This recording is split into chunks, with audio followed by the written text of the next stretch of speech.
Good afternoon, gentlemen of the jury. Today we come to present you the Falkir Wheel Along Bite. My colleagues Sebastián Zárate, Herman Gaitán, as you is speaking to the Leonardo Ruiz Daza. We are going to tell about its location and history, also its design and economic, and finally its operation well, its manual and physical principle. Bueno, en el día de hoy les hablaremos sobre la rueda de Falker. Comenzaremos con su ubicación y su historia, segundo, su diseño y aspectos económicos y por último, funcionamiento y principios físico-mecánicos. Empezaremos con su ubicación y su historia. La rueda de Falker se encuentra ubicada en Escocia. También cabe recalcar que antes no era una rueda, antes era un método de esclusas que se demoraba aproximadamente en llegar al otro río más de 24 horas, pero ahora con su nuevo método de elevación, que es la rueda de Falkir, se demoran aproximadamente solo 5 minutos de trasladar un barco al otro lado. Acá podemos ver mejor su ubicación en el mapa. En la parte superior derecha se encuentra el río Foran Clay y en su parte inferior se encuentra el Union Canal. Acá podemos ver dónde está ubicado la rueda de Falkir. Antes pues todo esto era por medio de esclusas, pero se demoraban mucho los barcos en llegar, entonces preferían mejor dar toda la vuelta y no pagar el precio que tocaba pagar por pasar por ahí. Entonces en 1930 todo este pedazo se rellenó de tierra por la falta de uso, pero a principios del siglo XXI se lanzó una propuesta para reconstruir y reconectar el Canal Unión y el Foran Clay con un nuevo proyecto del siglo XXI. Y este plan de reconstrucción lo ganó la empresa British Waterways, pero su constructora principal fue Butterley Engineers. También cabe recalcar que los que financiaron este proyecto fueron entidades locales como Scottish Enterprise y la Unión Europea, el Fondo de Desarrollo Regional. El proyecto aproximadamente costó 179 millones de euros, en los cuales 32 millones de euros fueron donados de la Lotería Nacional del Reino Unido. También un aspecto muy importante que tiene la rueda de Falkir es que se encontraba entre los objetivos del nuevo milenio, ya que es un proyecto muy avanzado a su corta o falta de energía que se utiliza, ya que lo máximo que se utiliza en poner a avanzar la rueda de Falkir son 1.5 kilowatts, no es mucho para el mecanismo tan grande que se utiliza.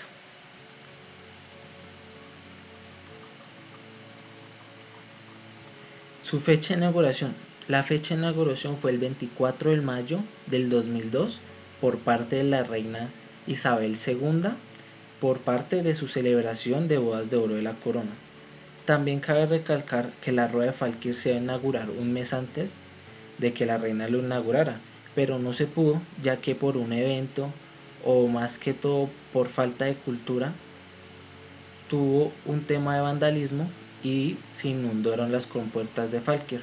Entonces, ¿qué les tocó hacer? Abrir sus compuertas y dejar que el agua fluyera, y decidieron hacerlo un mes después. Muchas gracias, Leonardo. Ante todo, un cordial saludo para los que nos están acompañando en la exposición de la rueda Falkir. Mi nombre es Sebastián Zárate y me correspondió la parte de diseño y aspectos económicos. Hablaremos de la primera. Diseño. ¿A quién se le atribuye el diseño de esta mega obra de arte? A British Waterways Board, ingenieros consultores. Encontramos a ARUP, Barley Engineers, Tony G y Partners, y por parte de los arquitectos podemos ver a RMJM. Galardones. ¿Por qué galardones? Resulta que Falkir es una mega obra de arte. Muchas personas admiran la funcionalidad de esta rueda. Ello le ha permitido llevarse a día de hoy 6 galardones, 2 en el 2002 y 4 en el 2003. ¿Cuáles han sido estos? Premio al Instituto de Arquitectos de Glasgow de People's Choice, Structural Steel Awards, Civic Trust Awards, Dynamic Place Awards, Supreme Awards, EAA President Awards, Scottish Design Awards Best Job. Estos han sido los 6 galardones. Costos de construcción, ¿cuáles han sido estos? Muchas páginas alardean de que el coste de la rueda Falker fue solamente 18.5 millones de euros. Lo que ellos no cuentan fue todo lo que tuvo que ver con el acondicionamiento de la zona y la regeneración de canales. La regeneración de canales fue la más costosa con 91.5 millones de euros y el acondicionamiento de la zona que fueron una nueva sección de canal, 2 acueductos, 3 bloqueos, un túnel, un puente para el ferrocarril de una cuenca de la que mi compañero Herman les hablará más adelante y les mostrará la importancia de los mismos, está valorada en 69 millones de euros. Si sumamos estos tres costos, nos dará un total de 179 millones de euros, algo bastante elevado, muy aparte de los 18.5 millones de euros que muchas páginas nos hablan. Costos de mantenimiento. Los costos de mantenimiento están estimados en el 2% de la inversión total de la obra. Estos costos los vamos a ver entre costos directos y costos indirectos. ¿Qué podemos definir como costos directos? Podemos encontrar la mano de obra y los materiales. Los costos directos hacen referencia a todos estos gastos o costes fijos de los que sabemos que cada mes tenemos que dejar algún dinero. Costos indirectos. Costos indirectos están asociados a las pérdidas en calidad y seguridad y producción. Un ejemplo de una pérdida en calidad y seguridad puede ser un trabajador lesionado que por X o Y motivo se haya dado la situación y que se le debe dar algún tipo de indemnización. Pérdidas en producción. Estas pérdidas en producción suelen ser muy habituales en las empresas y sean por la parálisis, se puede llamar así, de la operación. Ejemplo, si la rueda Falkir viene funcionando correctamente y hubo un acontecimiento XY que hizo que las operaciones pararan hora y 30 minutos. Esta hora y 30 minutos es un ingreso que la rueda Falkir está dejando de ganar. Por ende se le considera un costo indirecto porque es algo con lo que no se contaba. Ahora tenemos los costos de explotación y aquí es donde podemos o vamos a notar que la rueda Falkir realmente es un proyecto que a la larga puede ser muy duradero y muy beneficioso para un país debido a sus costos tan bajos. Relacionados con el propio funcionamiento de los rodos, su consumo de energía solamente es de 2160 kilovatios solo por día. En cada rotación que hace la rueda tenemos un gasto aproximado de 1.5 kilowatts. ¿Esto qué quiere decir? Un kilowatt en Colombia está valorado en 550 pesos. 1.5 kilowatts podemos valorarlo en 825 pesos. ¿Qué quiere decir esto? Que por cada rotación de la rueda en pesos colombianos estaríamos pagando 825 pesos. Ya se darán cuenta, mi compañero Herman les dará la teoría de por qué es tan barato y por qué no cuesta cada rotación de los ejes de la rueda cualquiera. Según Scottish Canals, los costes están fijados en 1.5 millones de libras anuales, solamente los costos de explotación. Ahora, ¿qué beneficios tiene la rueda Falkir? Vamos a dividir estos beneficios en ingresos directos e ingresos indirectos. Tenemos por ingresos directos lo que es la boletería y la cafetería que está directamente asociada a la boletería del mismo. ¿Cuánto cuesta el ingreso para niños? Entre 3 y 15 años, 7.5 euros y el adulto tiene la boleta cercana a los 13 euros. Vamos a hacer un ejercicio ya más adelante para mirar cuánto puede gastar una familia solamente en la visita de la rueda Falkir. El ingreso aproximado por boletería es de 5.1 millones de euros. Ahora, la cafetería Falkir tiene en promedio un gasto de 5,76 euros por persona. Esto nos da un aproximado de 2.5 millones de euros de consumo de cafetería por año. Ahora, si tenemos una familia de 2 adultos y 2 niños, si se acogen a estos costos, tanto de boletería como el costo promedio de cafetería, estaremos diciendo que esta familia gastaría cerca a 64 euros por la visita a la rueda Falkir. La acogida de la rueda Falkir es de 500.000 personas por año. Ahora también podemos encontrar los ingresos indirectos. ¿Cuáles son estos ingresos indirectos? Ingresos que no están directamente asociados a la funcionalidad de la rueda. ¿Cuáles podrían ser? Alojamiento, 18 euros. Estamos hablando de que en promedio una persona por alojamiento está gastando 18 euros y que se perciben por concepto del mismo 3.3 millones de euros. Falkirk ha tenido o se convirtió en un atractivo turístico en Escocia bastante importante. Como les comentaba hace un momento, tiene una acogida de 500.000 personas por año y se espera un crecimiento del 10% anual. ¿Qué quiere decir? Que si el año pasado la acogida fue de 500.000 personas, el próximo año o este año se espera que fuesen 550.000 personas las que visitasen la rueda Falkirk. Voy a hacerles un promedio sumando ingresos directos e ingresos indirectos. El ingreso estaría cercano a los 11 millones de euros, algo que no es tan desfasado o no es tan alejado de la realidad debido a la inversión que se tuvo que hacer, pero si lo miramos a largo plazo realmente se tendrán unos beneficios muy prósperos para la rueda Falkirk. Esto fue todo por el tema de diseño y costos. Ya mi compañero Herman les hablará de la funcionalidad de la rueda Falkirk y cuáles son sus procesos y por qué es tan económico la rotación de cada eje. Muchas gracias. Muy buen día. En esta etapa de la presentación vamos a realizar un esquema general del funcionamiento de la torre de Falkirk o el elevador de Falkirk. Una animación muy básica de cuál es su funcionamiento. Es describir que en la zona elevada contamos con el barco E y en la zona más baja contamos con el barco B. Estos barcos generan un desplazamiento horizontal, se ubican sobre las góndolas, gira el elevador y cada uno continúa su camino. En las siguientes diapositivas haremos una explicación breve de su funcionamiento. ¿Cuáles son los pilares fundamentales del funcionamiento en el elevador de Falkirk? El primero y uno de los más importantes es el sistema rotacional, el cual utiliza piñones planetarios o el esquema de piñones planetarios en movimiento de góndolas a través de un riel, el principio de Arquímedes para el desplazamiento de agua dentro de las mismas góndolas donde se introducen los barcos. Y otro detalle importante sobre este equipo es el consumo energético bastante bajo. Una visión general o panorámica del elevador de Falkirk. Se tiene como tal de referencia un barco que ingresa a la torre en la parte superior. 24 metros más abajo se encuentra el otro barco que va a ingresar en la zona inferior. Dentro del panorama general ingresa el barco en la parte inferior y en la parte superior. Se abren las esclusas.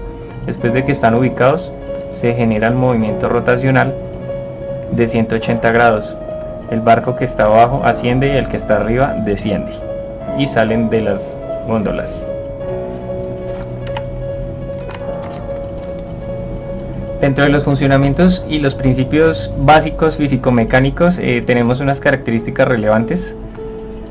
De las principales, la distancia o la altura entre los niveles del agua de ambos ríos es de 24 metros de altura. El tiempo de desplazamiento o de ascenso y de descenso de cada uno de los barcos es de 5 minutos. El consumo energético, repetimos, es de 1.5 kilovatios hora y todo está basado en un eje de rotación o soportado en un eje de rotación. Dentro de la vista frontal podemos encontrar que cada una de las góndolas alberga 500 metros cúbicos de agua o 500 toneladas en su equivalente en peso, y el peso aproximado de cada uno de los barcos es de 10 toneladas. Como tal, quien limita el acceso a los barcos es el espacio. En cuanto a peso, la restricción es mínima debido a que el promedio es de 10 toneladas, pueden caber de 2 a 3 barcos, cada uno de 10 toneladas, y lo que se haría en este caso es desplazar el agua que contiene cada una de las góndolas para mantener el equilibrio y poder soportar los barcos. Dentro del sistema rotacional de la misma torre de Falkirk, desde la vista interna, podemos encontrar unos piñones. Estos piñones tienen un funcionamiento bastante complejo pero muy funcional, el cual es utilizado en los motores de fuerza, motores paso a paso y motores de fuerza. Estos tipos de piñones giran a través de unas periferias, se les llaman periferias de rotación. Las periferias de rotación externa, donde están girando las góndolas, y las periferias de rotación interna, donde giran estos piñones pequeños, que ya vamos a describir cuáles son sus nombres. En este caso, desde esta vista, la parte izquierda baja y la parte derecha sube. Estos son los esquemas de los piñones, y encontramos como tal su nombre: el piñón que rodea la góndola se llama coronas portasatélite, y la corona o los piñones internos se le llaman piñones satélite, tal cual el mismo funcionamiento de los piñones planetarios en motores.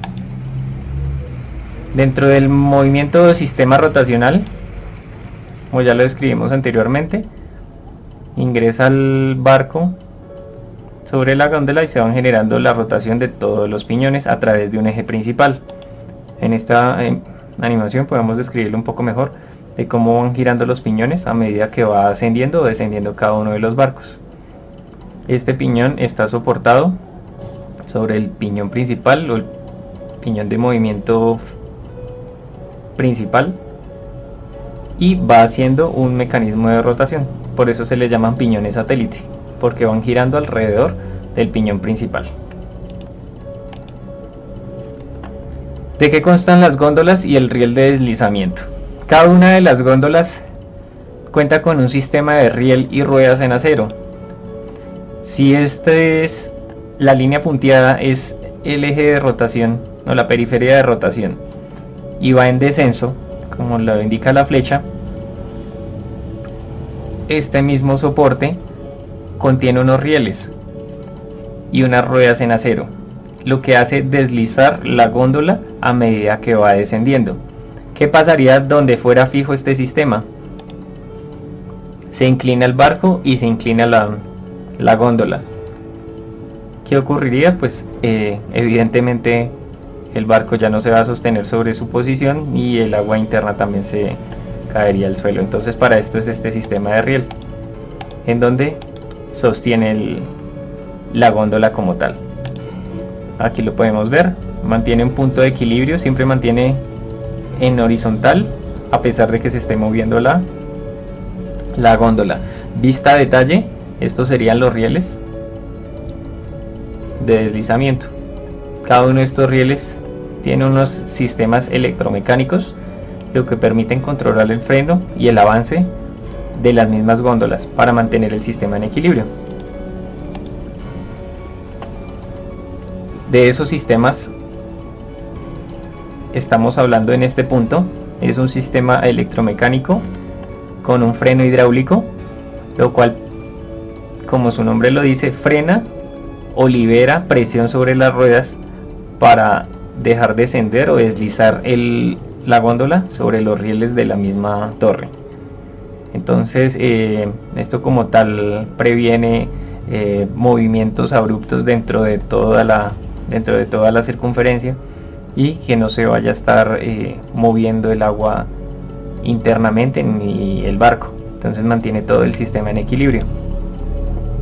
Dentro de los otros principios fundamentales de la torre de Fálkir encontramos el principio de Arquímedes, que es el desplazamiento de agua. Este desplazamiento de agua lo podemos evidenciar acá. Ingresa el barco, se hace un desplazamiento del fluido, y cuando sale el barco se ingresa nuevamente el fluido. ¿Para qué se hace esto? Para conservar el peso. Esto es en la góndola superior. En la góndola inferior podemos hacer desplazamiento de barcos en una sola góndola, es decir, que ingrese en la parte superior y descienda con un solo barco sin que en la parte inferior haya ningún barco.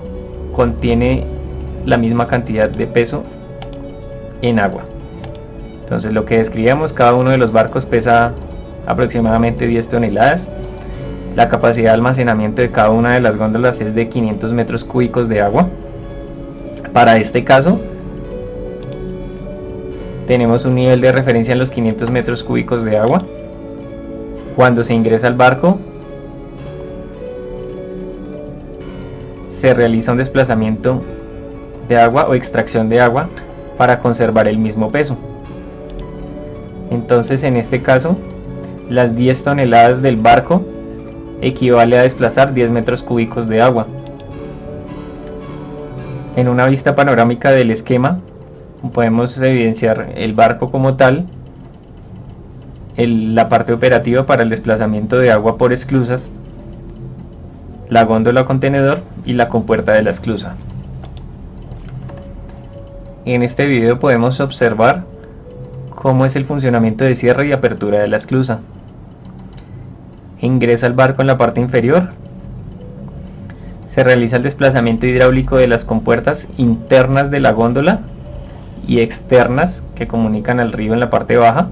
Se hace un drenaje del agua y como tal se desactiva el sistema de acople para darle liberación a todo el elevador, poder realizar el giro posterior.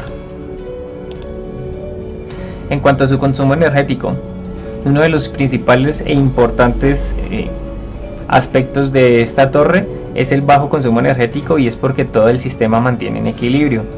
El peso de esta zona es exactamente igual al peso de esta zona. Su punto de apoyo es el centro o el eje. Para realizar movimientos en todo el elevador basta con una pequeña fuerza y se empieza a mover. Quien realiza el freno como tal del sistema son los mismos piñones planetarios, cosa tal de que este barco que está en descenso no descienda abruptamente, sino descienda a una velocidad baja, al igual que el que sube. Entonces el consumo energético es bajo, estamos hablando de 1.5 kilovatios hora por descenso o por ascenso. Únicamente este valor de referencia es para el consumo energético o el gasto del sistema de movimiento de piñones internos, como lo vemos acá a través de un motor hidráulico. En la parte central realiza el desplazamiento leve de toda la torre. Ese sistema consume 1.5 kilovatios hora, que en promedio en Bogotá en un estrato 3, un kilovatio hora está en 500 pesos. Es decir, estamos hablando de un consumo energético de 700 pesos colombianos por ascender o descender un barco más de 24 metros. Hay otros costos indirectos dentro de la parte operativa, lo que es la parte de frenos, la parte de dragado en el cierre y apertura de esclusas, pero el valor más significativo se encuentra en los costes bajos por desplazamiento de la misma torre en cuanto a su elevación. Para finalizar, y no menos importante, la estructura es una estructura imponente dentro de todo el entorno. Sus soportes o sus pilares son en concreto, bajo una estética bastante agradable. La adecuación, esta es una de las panorámicas más hermosas que tiene todo el proyecto del elevador de Falkirk, en donde se tuvo que hacer una adecuación bastante grande para poder soportar el peso del agua a través de estos pilares y poder generar este tipo de movimiento sobre la torre a través de un motor hidráulico. La adecuación en la parte inferior, en donde descienden los barcos a través de un desvío del canal del río Bajo, hace que esta torre sea una de las más bonitas obras arquitectónicas de ingeniería civil y todas las ramas de ingeniería.